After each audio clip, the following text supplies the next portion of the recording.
I feel like sales gets a bad rap because it was a lot of sleazy salespeople trying to get the sale, which makes it harder for us in today's generation. I think today's generation now, Mark Cuban said it very well, that you're just trying to show someone why what you have will benefit their life. You're just showing someone why you can help them and how you can help them. And if they want it, they take it. If they don't want it, move on. Who cares? Move on to the next. Meet Caoimhin Heaney, the entrepreneur behind Biz Vest. Biz Vest is a platform dedicated to connecting businesses with the capital and support they need to scale and thrive through investment. This young man has helped secure investments worth multiple seven figures and counting for his clients, alongside helping both founders and stakeholders achieve high quality investment opportunities. And it's safe to say this young man is making waves in the world of business on an international level, and we cannot wait to show you. So grab a cup of coffee, grab a cup of tea, whatever you fancy, and prepare to be inspired, because you're watching the official Young Hunger podcast. My name is Michael Burgess, and enjoy the episode. My name is Caoimhin Heaney and I'm the founder and director of Biz Vest UK, and I'm an investor, and I'm just about to be on the Young Hunger podcast, and I'm absolutely buzzing. Mate, what a pleasure it is to have you on. Thank you very much for having me, mate. It's been a long time coming, to be honest. Must be Long. what, year or two? Ages ago, mate. Yeah. I can't even remember. I was trying to think back. When did I sort of first come across you? I honestly can't even remember. It was about maybe 2 years ago, something like that. Online, definitely. Yeah, I'm near to LinkedIn. Yeah. I think we connected on LinkedIn, and it was just posting, and then that just came from there. Yeah, and I remember like the end of last year, we were trying to get something going and stuff. Yeah. But we're finally here now. Finally. Yeah, in the Metro in Belfast. The Metro Belfast. Why did you want to shoot here to do your episode? I feel like it's just, whenever I come into the place, that's the feeling I completely fell in love with it. And I feel like it just represents us so well, and it's just, look at the place, it's class. Yeah, it is pretty good. Like, as soon as I came in, I was like, holy. That's the way I was too. Yeah. You have that wow factor, like. Yeah, that's cool. But you do something, I was touching base with you before, yeah, and you do something that's super interesting. It's not really, I don't personally know anyone who does it, especially here or in anyone else in Northern Ireland or Ireland. Yeah. But for someone watching this for the first time and laying their eyes on you and don't know who you are, don't know what you're about, tell me a little bit about you. Yeah. Do you want to go from the full story from the start, or just about us, about the business, or? Go from the start. I've got time, like. Yeah, got time, so. Unfortunately. So right from the start, I had the same, probably like 70% of the fellas growing up in Belfast and UK and Ireland, everyone at one point or the other wants to be a footballer when they grow up. Yeah. So I feel like I played that, from a young age, growing up, played pretty high level and consumed my life. Didn't want to do nothing else. Felt at the time that was my purpose at the time. Yeah. And I feel like right through till about 17, and I remember even crying my mum at one point going, what if I don't make this? Because I'd done nothing at school. I was going to be a footballer, I'm fine. Yeah. I'm a footballer. I don't need this. You know? Yeah. And that came around to bite me in the old anyway. But so I was kind of the same, and then you're 17, I'm sure you can guess what happened there. You started hanging out with your mates, you're drinking. Instead of me being in the change room for football, because we had our match on a Friday night, instead of me being in the change room, getting changed for a match, I was sitting in the bar with my mates, and we're laughing. That kind of consumed for the next, probably say 5 to 6, maybe even 7 years of my life after that. And then I had a 21, a friend that had a baby on the way. And then once you have that, the drinking and the party didn't really stop. But I'm sounding like I'm a party head. It was only like once a week, but it's like, at that point, you were going out and you were spending time hungover and you had no motivation. And then you fast forward, the realization of going, I have a baby on the way. What the fuck am I doing? Like, I have nothing to go by. You know, like football, it didn't work out, didn't do good in school, no qualifications. I was going, what am I going to do now?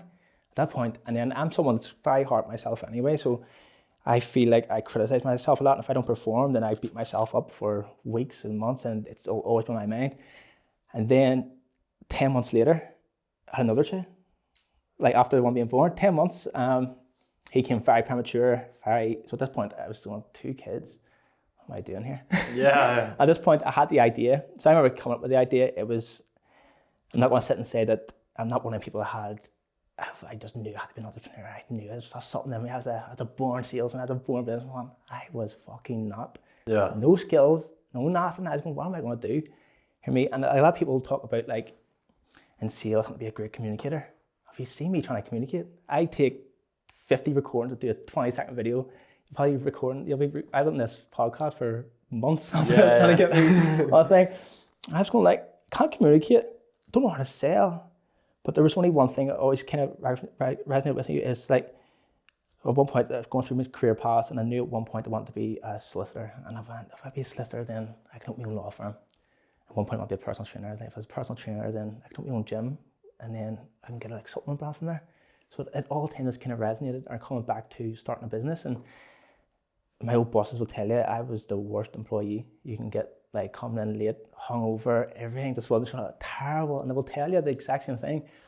I knew at that point, even though if I don't work for myself, have my own business, what am I going to do? And I feel like because I had no plan B through the football and stuff growing up, and at some point that was kind of a good thing because it put me into entrepreneurship where I still have no plan B. If I don't make this go, I don't know what I'm doing there. But thankfully we're doing well, I'll say, like so far. But I feel like at that point, whenever you kind of go, where like, what am I going to do? That resonance season, that's when fear kicks in. So I was going, right, I know I work for myself. What am I going to do? What am I going to do? I was flirting about with insurance companies. No experience in insurance in my life. Just knew there's a product there that everyone needs.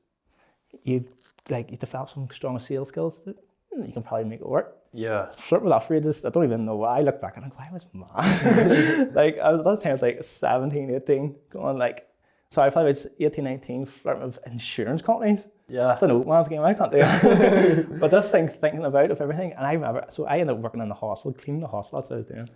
And I was walking through, in my head's constant. I was going, what am I going to do? What am I going to do? What am I going to do? And then I thought, I loved Dragon's Den. I loved the thought of investing. I loved that kind of, there's no business, put money into it and see what happens. Yeah. And I was going, right, investing. And then I was thinking, what does every business need? What's the struggle of most businesses? And it always comes back, cash flow, funding. Like businesses don't have money to start. Okay, and that's maybe something. So, and then obviously I had an interest in investing. So I was going, there's two, what way can we connect this? And then I thought of Gumtree. So obviously everyone knows Gumtree, and it was like, instead of a seller coming on to sell his products, it could be a business coming to sell equity. And instead of an investor, like I'll say a buyer coming on to buy products, it's an investor coming to buy equity. So I went, I've got something going here. So then I was like, sweet. So it kind of snowballed from there. Didn't do no research on it. That's what, there's no chance anyone does this. There's no way. And then I went down with the strategy day of the girl called Neve Taylor, great marketer, and she crucified the business. Like asked me questions. I don't know. She went, you have Heather not been asked enough questions about this business. She went, it's the type of business that will either go flying high or it's just going to visibly crash. She went, you need to research as much as you possibly can. So I went, sweet, went home, researched, and I just found she said, if you open the same thing, I was like, oh fuck, what am I gonna do? But then I was talking to one of my friends, Martin, he said, listen, there's enough business to go by for everyone. I went, okay, fair enough. So then that's what I was kind of pushing towards. And then at one point I went to myself, I don't want to compete with these. I want to completely dominate this. I mean, there's a market here I can definitely dominate. And I feel like if I can find the right ratio of right businesses need investment, but then investors not being able to find high quality opportunities, if we can just create a network where the fact that if we bring an investor great quality opportunities, they will trust us to then keep investing through us. So we would only kind of take on a caliber of opportunities that we wanted.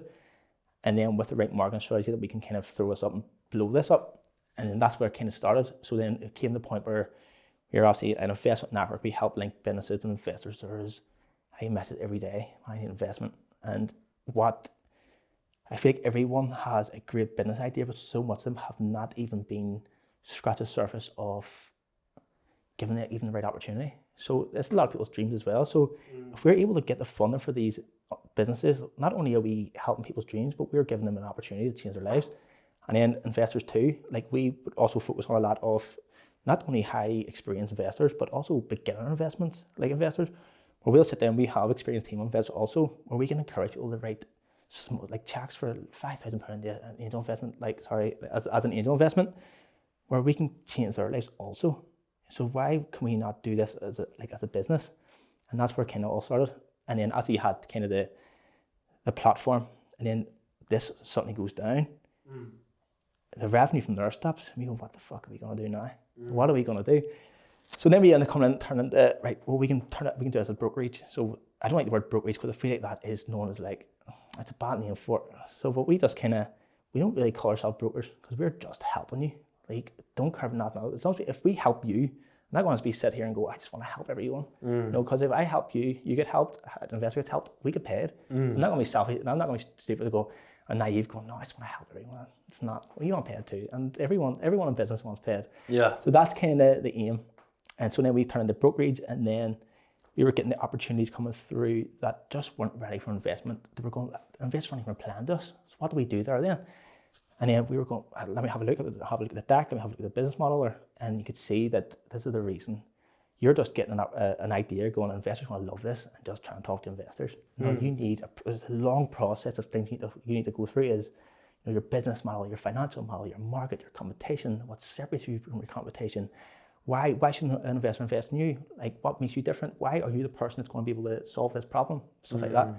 So then we've come up with a consultancy service as well where we can help that. We can help sit down with people, go through that, and then bring them on the process to help them get the investment and connect them with investors that not only offer them funding, but also offer them experience, expertise to where then they have the best shot of succeeding and reaching their goals too. What age are you now? 27. You're 27. And when did you start? Oh, so it was an idea in my head. It's something I learned from a lot, but it's embarrassing to say, like, I came up with this idea when I was probably 20, 21. And if I could go back and shape myself, and that's what I'm saying to anyone at a young age that has an idea, fucking start it now. Because if I could go home and go back and shape myself and be like, see if I started working back then the way I am now, I'd be five years ahead of I am now. And I feel like there's a lot of that stuff going, I'll start Monday, I'll start next week, I'll start fast forward years. I was going, fuck, I'm still not started. What am I going to do? Yeah, it was crazy. Why not start it back then? Was there something holding you back? Was there something I feel like I don't feel like it was because I feel like I was more like a entrepreneur. I wanted to be had in the bio founder, all this. No traction, no nothing, no clients. And I feel like at that point I was more doing it for the hype and the everything else. I knew I wanted to be an entrepreneur and stuff like that, but at that point, I feel like because like I mentioned, I had so much like high expectations about myself, and I feel like back then, as long as people thought this is what I was doing, I was all right. You know, I was the type of person that, like a lot of people, when you see it now, it's quite sad, where you're doing things to impress other people that don't even give a fuck about you. And not only that, you're leaving yourself in shit situations to the fact where like you're going to leave yourself in financial debt. I've done it too. Like I'm not sitting. I was running about the flashy clothes the nice clothes, and as long as I had the validation on a Saturday night whenever I was out, someone going, "Fuck, that's nice. Here you're doing class of your business." That's all I thought. That's all I needed. But then you have to look at the bigger picture and real life. I have kids here, man. I had to provide, and I want to be. See, like everyone with young kids will kind of agree with this. Your kids, obviously, they're very young at that age, but more the age now. Your kids think you're a fucking superhero. They think you're a superhero, and that was a goal of mine. I want to be the man that my kids think I am. So then that kind of made me go right ways up and start working here, and that's kind of where that's kind of snowballed to, and that'd be like a massive part of my why. Is that where the switch was between like procrastinating to like I need to get my man? There were times I was getting a land of my fucking parents to pay my kids' Christmas presents. Couple of days before Christmas, and you're going, see at that point you can't even afford Christmas for your kids, and you go, fuck. And it's about making, like I mentioned, that switch going, I need a ways up here, you know? Yeah, I feel like I'm not a father yet, but I feel like I was just saying to you beforehand, before filming and stuff, I definitely wouldn't feel ready, and then you were saying like, that's the thing, I don't think anyone will be ready. Yeah. You know what I mean? I don't think anyone that has their first kid comes through, unless you're actively trying, that be's ready, you know what I mean? Yeah. Yeah, what age were you when you had your first one? 21. 21. That's young, isn't it? Like 21, yeah. I feel like you definitely matured. The second one, 22. Yeah, fuck. That's right, 10 months apart or something, wasn't it? Yeah. So he was, like I mentioned, very premature, 23 weeks or something, so that was a crazy. Is that what you would say is, I guess, your drive, your why? Is it the kids? Is it is it wanting to be their superhero or? Yeah, it's so much like, not even to be their superhero, but also to be like, you want to kind of that's your why. You want to give them the life that, you know, they want to be proud of you. But I feel like you have your why and then you have your purpose. You know, like, I feel like a lot of it could be integrated, and some people's why is their purpose. But I feel like at the times that can also be completely different. You know, like my why would be my kids, my family. My purpose would be, I want to be in the discussion with the greatest entrepreneurs and investors to then go and inspire the younger generation, and my kids go and, you know, do what I do, or potentially even just, you know, make their lives a bit better. Yeah, see, as a young man, especially even just before the kids, what was it about like sales that made you want to go down that route? What was the thing sort of was like, you know what, that interests me more than anything else? Or I feel like with sales, it's a skill. Sorry, it's a career that you can succeed in. Yeah. Without having no severe, without no qualifications. You know what I mean? You acquire the skill where you can then change your life, change everyone's life, but you don't need actually any qualifications to then do so. You just have to acquire the skill. So I feel like trying to learn that trying to get those skills, which is quite hard to find. I do. You know what I mean? Trying to acquire the right skills to then be able to succeed in sales also. You know what I mean? It's a tough process. Because I feel like I was actually laughing about this. I think it was like the other day. It was like I was with my brother and I was saying to him like, everyone's a salesman, because even if you're on a date, you're selling yourself to the girl or whatever it is, or vice versa, or even like a job interview, you're selling yourself to the you know what I mean? Like it's like a skill that I feel like everyone has or everyone needs, isn't it? It's one of them ones. Yeah. So sales is you sell in every aspect of your life. Yeah. So if you are, but that's like people don't even know they're selling. You know what I mean? And people go like, you see a lot of people say like, I was born with a gift of the gab. I can talk, but like talking isn't selling. And that's the thing. And then you also get people like, I couldn't sell, and they'd be like, but you're selling. You don't even know you're selling. So, but then again, but I feel like there's like a switch in your brain whenever you know you're on a sales call. Yeah. Your voice gets shaky. Yeah. Oh, fuck. I remember my first sales job, and I was calling people, and they must be going, this is some agent that this phone. I was like, can't speak on. This is Caoimhin and all this here. But I feel like that's something I've spoken to before. It's like the ways to build confidence. I think there's 3 different ways you can build confidence. You always have the Alex Hormozy way, where he talks about, stacking up the proof that you are who you say you are. Yeah. And I feel like then that is probably the most effective way. But I feel like there's also the way of preparation. If you prepare to do something, so if you prepare so well to do something and you know what you're going for, that builds confidence too. Yeah. And there's also that way you can go is like kind of something that I would always go by, which is knowledge and reps. If you learn so much about a particular thing, then you know what you're talking about. You'll be confident to speak it, and you're doing reps. You're doing something over and over again, where the fact that you're confident in doing it. Like I said, over my first sales job, I was so shaky. But then whenever I started, I didn't have good sales skills. I was doing the same what 90% of the sales people do. Hello, this is Caoimhin. I'm calling XYZ. The reason I'm calling is, don't hang up. I didn't have the sales skills. Yeah. But I was shaky enough to doing that. And then because I was doing it in reps, next thing you know, you're firing it. It was the same lane, but you're firing it off, and you sounded quicker, you sounded sleeker. And people were responding more because they could hear the confidence about they could hear the confidence on the other side of the phone. And I feel like that is why, people love that kind of slick way of selling. But I feel like that, like I've said loads of my posts, that's an old way of selling. People have been selling like that from the 80s, and how people change, and there's like, as people change, trust, there's so much, salespeople have such a negative thought about them. Yeah. And that's why if you're selling a salesperson, people are just going to hang up on you because they don't trust you. So what way can you actually do that then? Well, first of all, if you're calling someone, like create some curiosity on the call. Tonality. I'm big on tonality, because tonality is the way somebody interrupts you. It's the way if you say something angry, someone will go angry, something like that. And like if you speak in like a concerned tone, that makes them feel like you're concerned for them, and you want to kind of help them, or confused, and you're, why are you doing this for then? Something like that. And it's just about trying to use the tonality to interpret the right meaning behind your kind of call and stuff like that. So it's kind of the best way to go about it. Just when you're touching on that, what does like I don't want to put you on the spot, what does like the perfect like cold call look like? How would you? It depends what you're calling. So if I'm calling someone that is a receptionist, I would kind of call them like, I'm not too sure if you're the right person, but could you be able to help me for a moment? And the reason you do that is because everyone's first instinct is to help someone. So of course you can, what is it? And you go, okay, well, I'm not too sure if who should I speak to who do I speak to stop your company from losing out? This actually meant the sales. You say the problem because you don't want them, and they feel obliged to set you in front of the right person because they don't want to be responsible for obviously losing out and continue to lose out that much like money or whatever it is. Yeah. And that's kind of get you to you need to speak to the seats and such, and you get the information over there. I'm not too sure I came through clean enough, but Yeah, no, I get you. It's like Wolf of Wall Street. Yeah, he talks about the that's the thing. But then we also interpret it as the old man of selling. You know what I mean? You don't want to kind of like high intensity. It's a numbers game. I feel like no. Everyone says it's a numbers game, but I think it's not a numbers game. Like everyone says, if you do an X amount of calls, that you will eventually hit one. Well, why do that then? Why can't you just learn a better skill and then you do 20 calls and you get 5 of them? Not like the cold calling. It's very rare to close a sale on the first cold call. It doesn't really happen. But it's a very misconception that people think that if you can't sell on a cold call, then you're a bad salesperson.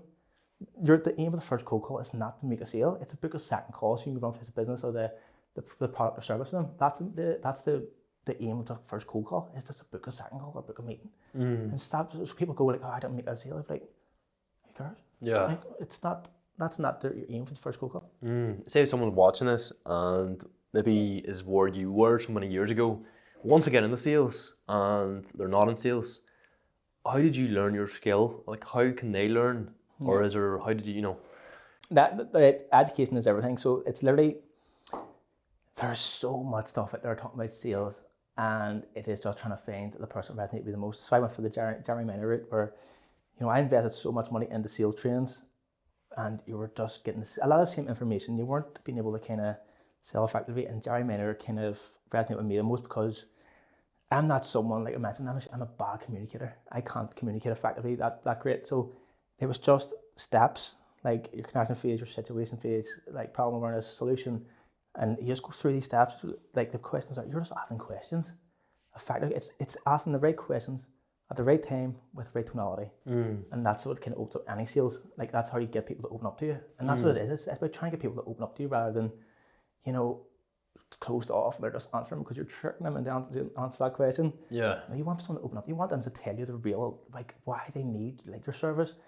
And I feel like sales get a bad rap because it was a lot of sleazy salespeople trying to get the sale, which makes it harder for us in today's generation. But I think today's generation now, Mark Cuban says it very well, that you're not trying to solve something like in someone's throat, you're just trying to show someone why what you have will benefit their life. You know what I mean? So I feel like sales is getting it's so overcomplicated. You're just showing someone why you can help them and how you can help them. And if they want it, they take it. And if they don't want it, move on. Who cares? Move on to the next.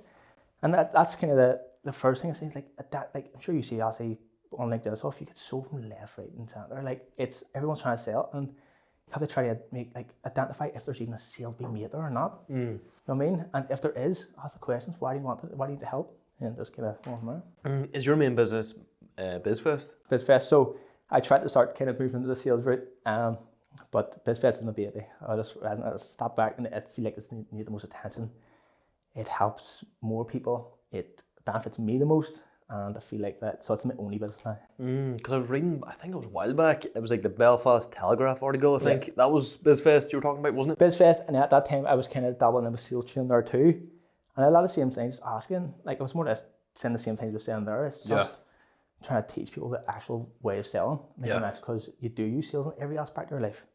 And like that's basically just talking about Biz Vest and sales training, and then at the end of it, talking about actually charities and stuff like that. So yeah, what's the origin story of Biz Vest? Is there? That was like just what I told you. It was just that there was nothing. I didn't know what I wanted to do. They just popped up, and it was my first sorry, not stupid insurance thing, but it was my first proper idea where I went, this can make it work. So I just went all in on it. Yeah. I had a big interest for investing and angel investing. And not only do I get to help that, then it's kind of giving me my insight to make my own investments and stuff like that. So that's where I kind of that's my baby. How many there's not just yourself, there's a couple of members in the team and stuff. Yeah. What have you scaled to? Remember you telling me before, is it 8 or 10 or something? Yeah, so it was 10, and then I would go back and go, I was not the proper leader. So some of them dropped off, and then I went back up to about 12 now, which I was able to sort my skills. I'm able to kind of be more available to the team and actually help them when they need, because all my team are remote. So none of them actually work with me in the office, so I'm not able to actually just give them all my time. So being there and just going through, even when someone just starts, it's like getting investors is tough, man. It took me years to build a portfolio of investors. And at that time, I was expecting them to just go and do it because they applied and said they can do it. And then I feel like that was my big mistake. So some dropped off, but then some actually stayed, and they're amazing. Like, yeah.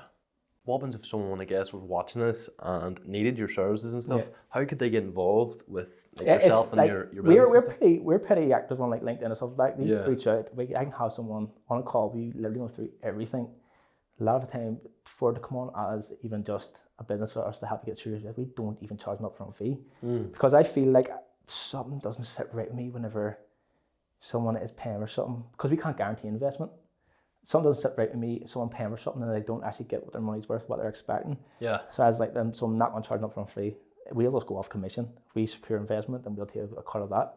Obviously with our consultancy business, it's quite different because we're investing a lot of time in your business, but that's something that doesn't sit right with me, charging upfront costs and stuff like that. Yeah, and what's the process if... As soon as you sit down, we'll jump on like for the consultancy, we'll sit down like a consultancy, and you'll sit there and we'll plan everything out. What's the best strategy for you? And if it's forward to come on as like a client for us to help you secure investment, jump on a call as well. We'll get your pitch decks over, we go through everything, and then we have a database, maybe about 2,500 to 3,000 active investors. That's ranging from angel investors to VCs to pre-seed, seeds. So then we'll just get a strategy of the investors we think will be perfect for your company, and then if we struggle there, then we'll branch out to the rest of the investors until we land for your, like obviously land for you. But you'll do the pitch. We do every single call right up until the investor wants to be on the call with you, and then you secure an investment. It's a great idea. Even, you know what I mean? Like I can just tell a good idea whenever I see one. Like, and I can just tell like something like that. I don't understand how people don't or haven't thought of that, especially here. I think people have, but they just didn't. I feel like because they build this. I was on an interview with someone before for a job, and he was saying to me, well, what happens? Like, what stops me from going starting this? You go do it. You know, because you had to dedicate 5 to 6 years yourself of just getting nowhere, building a trusted like database of investors that you spoke to, building partnerships with investment firms, everything, to then like 5 odd years of just people just going, don't trust you. No, you have no try, nada, don't trust you. Like building trust with investors is probably the most important thing you can do. How do you do that? So that was literally it. Like, that's the best thing about LinkedIn, is it gives you the opportunity to connect with people on like an actual thoughtful, reasonable basis. Where a lot of people, like I'm sure you see, is like people just get sold it. See, if I see a message coming through me more than like a couple of paragraphs, I don't even read it because I just know I'm getting sold to, and I just don't even want to hang. It's just about connecting on a reasonable basis. I think, mate, one sentence I go, mate, are you looking at investment opportunities? See that just one short message, so yeah, or someone will know, email here, and then you speak to them and see when they start knowing that they're setting across high quality opportunities, because we pre-assess all opportunities we bring on. So if there's an opportunity that we wouldn't invest in ourselves, or we don't see the potential in it being like securing investment or potential of the growth, we'll not take it on. So then it's built on that trust where all these investors, a lot of people are trying to set things like decks and stuff, but as long as we've built the trust where the fact they know that we only bring high quality opportunities, so then they trust us when we come through them. Then they go, it's going to be a good opportunity because it's pre-assessed, and like, you know, they give the sample approval. So yeah, no, I love it. Like, what's your sort of, I guess, I really want to get into like the selling like sort of tips and things. Is there anything you do that really works for someone who is maybe in business or in sales that could really like change their life? In terms of sales or just business altogether? Go sales. And yeah, then... like I mentioned, just it's identify if there's a sale to be made or not. And that is just like, you see people, like see, when I only started selling, I was calling everyone and anyone. Do you need, at the time I'm selling apartments, do you travel? And they're going, what are you talking about? We don't even, and I was going at that point. So identify if there's a sale to be made or not, and literally speak to them as if you are just trying to help them.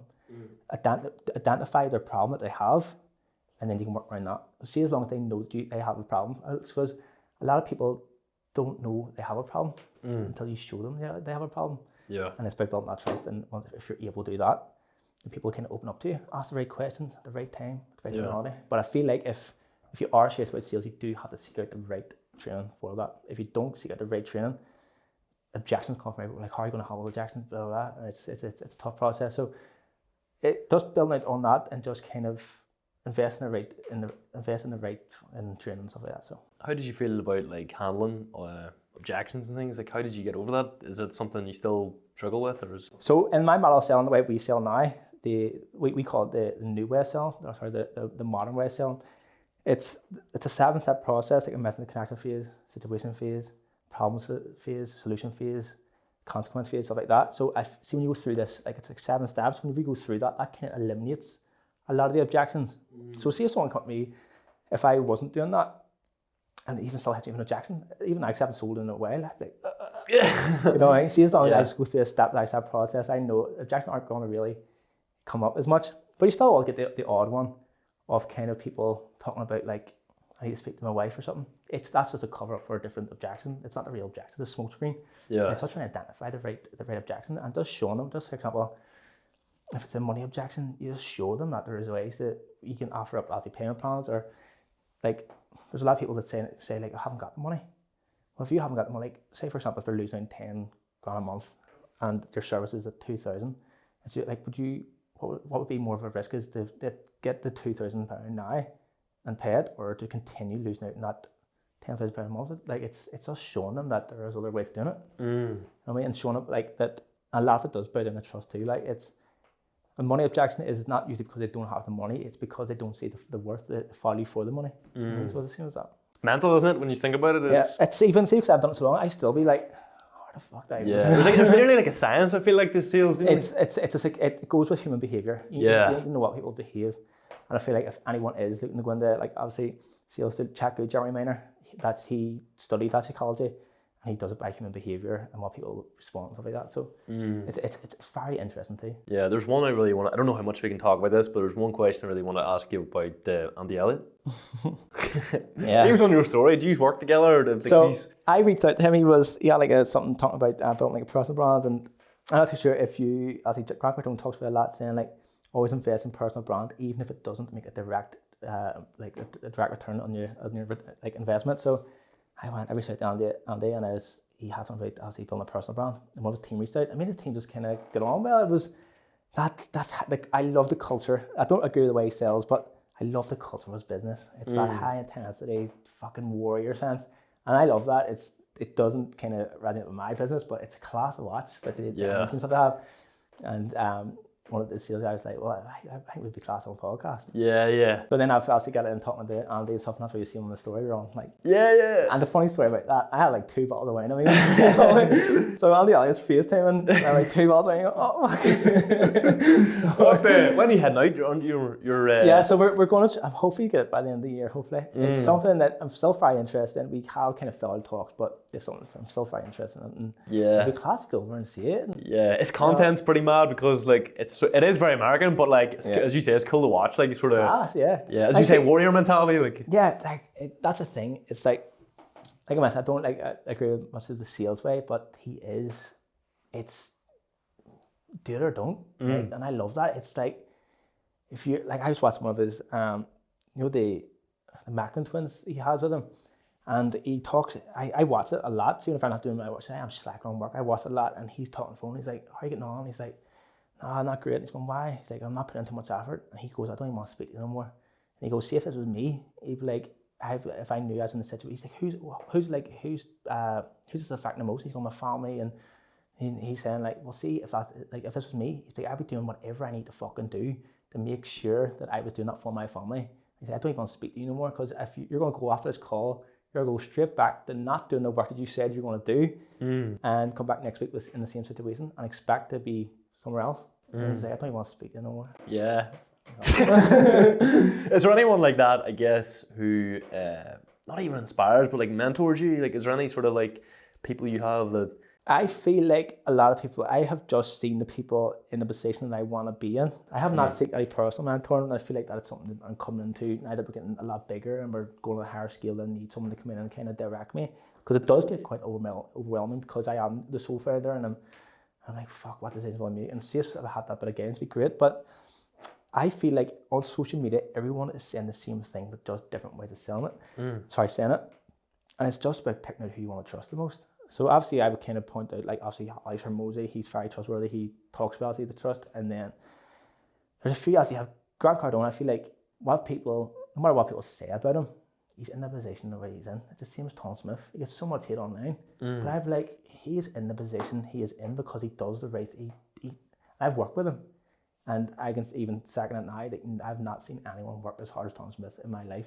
And you look at it, and I always said, that time we went to like Liverpool and Manchester together, and I said, like, that's something that, not so much that, well, after I kind of went somewhere else, like, actually start working with him, I was saying, like, that's shown, that's what I love from the most, that work rate is unreal. Yeah. Like, we would have come in at 9, he was, you could actually on the stories on Instagram that he was training and all, and then obviously he was the last out of the office and he's the owner. Like, fuck, it was inspiring to watch. Yeah, you're probably a young man working with him, weren't you? Like, you're probably, what, 20? I was young, it was my first day job. Yeah, was it? Yeah. Fuck. I suppose in a way it's probably good to see how he runs a business. He threw in deep end, but he was very inspiring. Some of the stuff he told you, and he does go on, like, no matter what people say to him, he wants to help people. He gets so much, people call him a scammer, and it's not true. He wants to help people, and like, I've seen it firsthand. Like, he done every single thing, because I was kind of premature in sales. He done everything to help me. He was taking the sales call before me. That's what you need to do. Give us your phone. Doof. I was going like, and that's something that I look at, and I look back now, going, I should have been doing that when I just hired people, showing them what needs to be done rather than expecting them to know. And he showed me, and I can see it when you work with him. You can tell he wants to help people. Yeah. No matter what people say about him, he's good at what he does, and he's in the position because he puts the fucking work in. You can say what you want about him, but he's made his millions, and he's still doing it. And if he didn't want to help people, why would he still be mentoring? He doesn't need to be making money no more. But he's inspiring to watch. Yeah. I feel like, how would you say it? I feel like for the likes of like Tom and stuff, and even maybe yourself, if you're not loved or hated, you're maybe doing something wrong. Maybe, do you know what I mean? Like, you need to absolutely. And that's the thing. It's whenever I was just starting, I would have no one ever said anything bad, but you would have heard conversations of other people that they're saying. At that point, it's when I knew I was kind of, because as being in Belfast, what I do at that young age, it wasn't a typical business that people start. So then people start going, like, saying things about it and stuff. But I just kind of like, just who listens to that? Why would you listen to someone that is not in the position that you want to be? You know what I mean? And everyone's entitled to their own opinion, really. But yeah, you're a young business owner. Yeah. And there's so much going on, and you're juggling so many plates and stuff. What's been like your biggest challenge from starting a business of that scale? I feel like I jumped into it at a high intensity, but not actually doing the full research that I was actually doing. So I learned a lot of it. And I feel like a lot of business people do it as well. They just kind of wing it and just see what happens. And I laugh at it now because I have been in some situations. I've been on, like I was saying earlier, about calls that you knew you shouldn't be on, like with people in, but that's probably just a bit of imposter syndrome, but like, it's self-doubt sets in when you're playing at a high scale, and obviously you have your confidence, the confidence wise, because I feel like I was performing with people way further than I was, with not much proof that I was who I was saying I was. And it's just trying to kind of then set myself, I need to be putting the work in to get this business up so that I can more or less feel respected to be competing with them people, more or less see like, oh, he should be in that position with them. And that's kind of something, I think self-doubt was something that crept into me a lot. What about across the last 30 days? Is there anything? Something really like fresh or something you're like, fuck, like? Yeah, so we made a bad investment not too long ago. Invested in a founder that had only closed down that week, but he put in the investment end of 2023. And it was a big learning curve. Like, see, it was a bad investment, but I still I'm like, I'm glad that happened. Like, I'm letting my emotions get in the way of an investment. Like I mentioned, like, it's investment. There's something about knowing that you can invest in a business, not even investment, just take me out of the equation. There's something about, there is businesses now that aren't even an idea yet. In another 20 years, they're going to completely change the world. And there's something about that gets me, and I go, fuck, that's class. Yeah. Being a part of something like that would be even better, obviously. But in the end of the game is trying to find them investments. Yeah. And a founder completely sold me. And my emotions got in the way. I said, fuck yeah, it's class. And then it just, I always said a lot, he thought he knew it all. He wouldn't take advice when you tried to give him advice. and then he wouldn't delegate work, which is massive. You need to be delegating work. If like me, like I mentioned to you earlier, I have my friend, Danny, who works for me now. He's incredible what he does. I'm the founder of the company, but I delegate the work to him because he's a lot better at what he does than I am.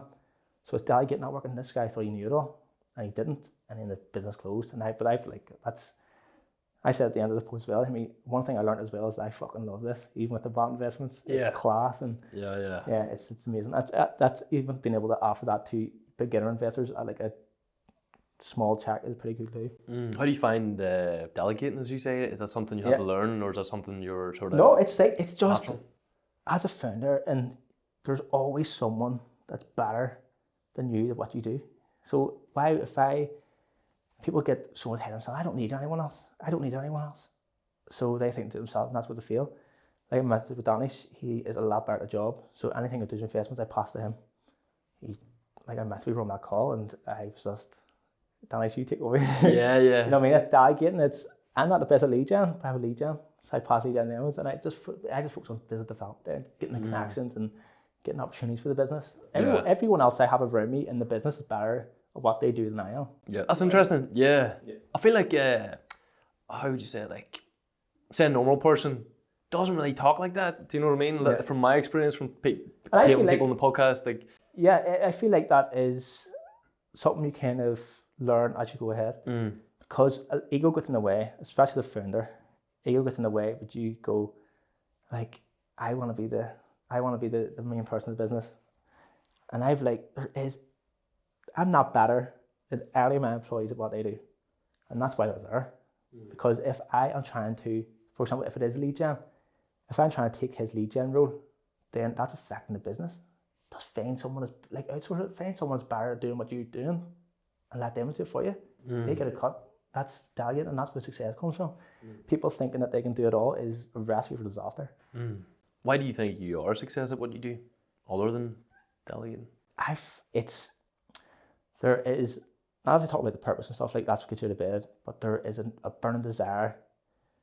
I feel like I have been in a position in my life where you're not proud of being, and I even said here, there's not, in business or whatever, there's no one, well, that's probably exaggerating, there's not much people that's been in a worse position than me while starting a business, being no income coming in, dead at your eyeballs, and going, how the fuck do I make this work? How do I get out of this situation? And the only thing there is to do is try and work out of it. Try and just put the hours in. Like, LinkedIn has been a fucking gift for me. That's where all my business came from. Apart from obviously your paid ads, stuff like that. But like, just utilising those free tools that can get you out of the situation you're in. People complain a lot about the situation they're in, but they're not doing anything about to try and get out of it. And I feel like a lot of it boils down to some people just aren't confident enough. Some people just don't know the information that they need to do, and it's just about trying to. I start the same as everyone. You've researched, just like anyone who wants to be an entrepreneur starts off like, how to get rich, how to do this, do that. And it's just trying to stay on. I always say it's like, if you have systems in your business, like for example, like appointment setters to sales, like having them systems in your business is crucial. Learn how to sell, and then learn how to sell, and knowledge. Just learn as much as you possibly can about anything you're doing. If it's business, learn as much as you can about business. If it's sales, learn as much as you can about sales. If it's fucking being a daddy, learn as much as to be about a daddy and just experience it. And a lot of it does come down to reps too, like just putting the reps in. You were saying there before we started, like so much family going on, like you've got the 2 kids and stuff, you're running the business, and you're a owner. Like, how do you balance it all? Like, how do you find the time, or how do you cope, to be honest? My mum, my daddy, and my sister. Yeah, that's the thing. Is like having 2 kids and being 27 with a business with a lot going on. It's, if I didn't have them, I wouldn't be in the position. I said to you earlier, it's like, just because I haven't taken no investor in the corner, I can't call myself self-made. Like, they have helped me out ridiculously amount, and even with money, with time, with anything. Like, without any of my family, I'm not self-made. You know, I'm in this position because of them. Even though I've done the work to get here, but they have pulled me out of the hole to help me do the work so I can get here. Yeah. You know? And it's something very grateful with. No, honestly, like, I support what you're doing, to be honest. And what I really wanted from this podcast was for people to see you and what you're doing and drive traffic towards it, because again, like a young businessman in Belfast, essentially, wants to be doing well.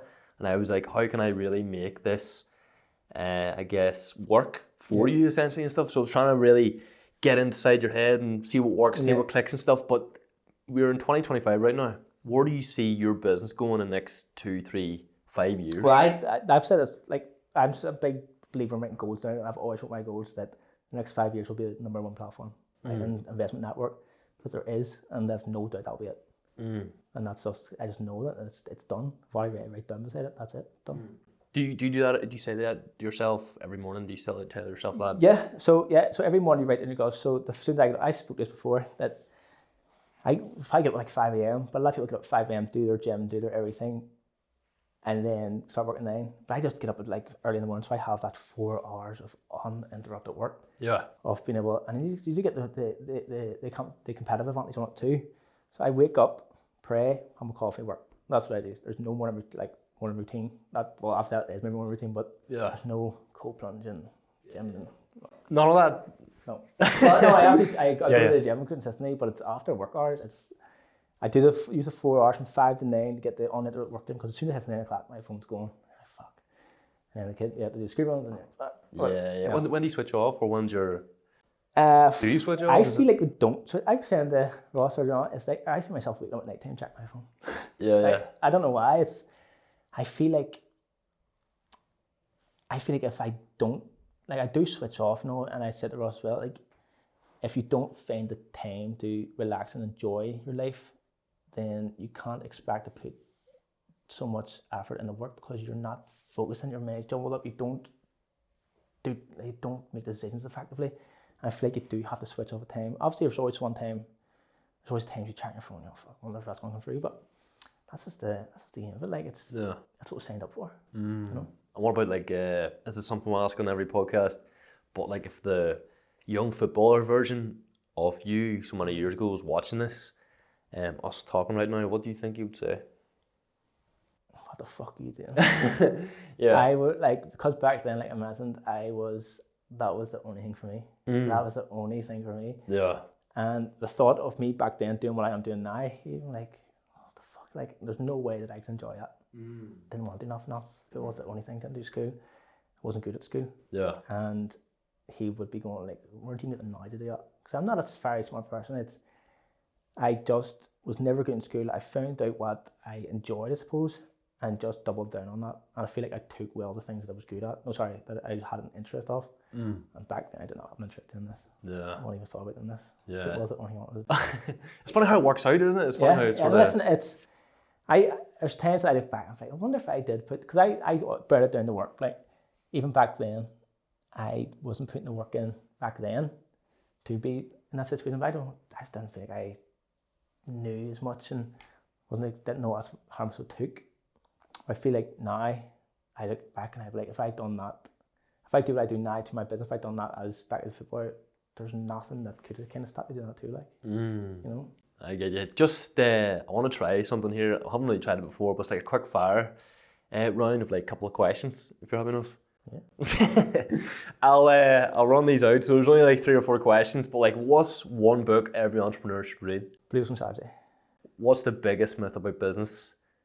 Takes money to make money. What's your go-to productivity hack? I have like a small wee kitchen, it's like a kitchen clock thing. I'll show you it after. It's in my office, and it just sits there, and I just have a wee timer on it. And anytime you get distracted, Alex Mosey actually talked about it.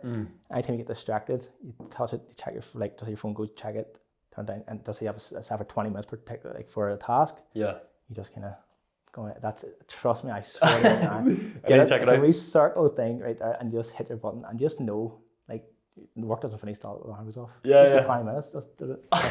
Trust me, anyone watches, trust me. One more for you. What's one piece of advice you give to your younger self when starting in business? Fail fast. I feel like I said it before, the more you fail, the more you learn, the more you succeed, and I feel like that's just before I take on a business or make an investment, it's something if there's a person that has failed, I want to know how to respond to that. And it's just learn, like, everything. If you don't fail, you won't succeed. No one, like, I could say that now, I've failed so much times in this business, to where I know what I need to do to try and make it succeed, and that all comes from failures. And that's it. That's something like school doesn't teach you. I feel like you're told if you fail, you're a loser. Like you just you know. Failed everything I'd done in school, and then I actually went and tried to do business in Belfast Met. Done 1 year. I went, this is crap. Don't teach me how to do business. There's a lot of stuff you already kind of know. Yeah. Dropped out. Me fuck that. I fucking actually want to do it again, so I went back and done it again. After like a week, I went, fuck that. I don't want to do it. There's 2 more for you. Is there any events coming up that people can maybe come talk to you or see you, or is there anything coming up? I was talking to you before. I'm going to start launching like investor network events, which be kind of open to entrepreneurs and investors, where we can kind of mingle and help secure, and especially in the Northern Ireland, helping out Northern Ireland investors and helping out Northern Ireland businesses to make us put. I feel like at the minute the only thing we're kind of massively dominating is sport. And I feel like there's a lot of knowledge, a lot of like young entrepreneurs in Belfast. Sorry, not Belfast, Northern Ireland, and even Ireland that can disrupt any industry they're in. I would love to be a part of even slightly making that happen. Really cool. Love it. Right. One more for you. Yep. Where can people find you on the socials? LinkedIn, Instagram is the 2 that I kind of use the most. What's your hooks? Caoimhin Heaney. That's it. That's it. Well, hopefully this podcast helps you in your business Thank you and very stuff. much. Appreciate it. Thank you. It's a pleasure to have you on. Thank you so much. It's a pleasure to be on. And thank you for inviting us down and stuff. I've thoroughly enjoyed it. Oh, thank you. Is there anything else you want to say when you're here? Or is there anything you want to... No, absolutely. That's it. It's been a fucking pleasure, lads. And it was really enjoyable. Thank you so much. Thank you very much. That has been all from the official Young Hungry podcast. I hope you guys have enjoyed, and I'll catch you in the next one.